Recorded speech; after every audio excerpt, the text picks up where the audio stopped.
জাপানে শিশুদের যে ছোটবেলাটা সেটা খুব গুরুত্বের সহকারে দেখা হয়। জাপানে যেটা হয় যে ধরুন একটা বাটি এটা পড়ে ভেঙে গেল। ভেঙে যাওয়ার পরে কি হয়? আমরা বাংলাদেশে যদি এরকম ঘটনা ঘটে বাবা-মা আমরা দৌড়ে আসি এবং শিশুকে হয়তোবা আমরা একটু বকাঝকা করি। কিন্তু জাপানে যেটা হয় সে চলে যায় একজন ফাইন আর্টসে পারদর্শী একজন শিল্পীর কাছে। যে শিল্পীর কাছে ওটা দিয়ে দেয় এবং ওই শিল্পী ওই যে বাটিটা ওইটার সব টুকরো কালেক্ট করে গ্লু দিয়ে রং দিয়ে মনের মাধুর্য দিয়ে তার সমস্ত ক্রিয়েটিভিটি দিয়ে ওটাকে আবার ঠিক করে নেয়। তো ঠিক করলে হয় কি ওটা তো আর আগের মতো হয় না, তাই না? কিন্তু অন্যরকম হয়, কিন্তু অন্যরকম সুন্দর হয়।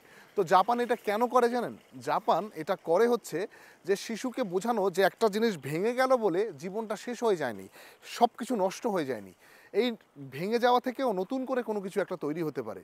জীবনটাও ঠিক আসলে ওরকম একটা সুন্দর জিনিস শেখানোর জন্যই তারা এটা করে। জীবনে কখনো কোনো কিছু শেষ না।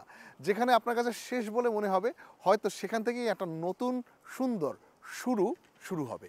টিংটং টিউব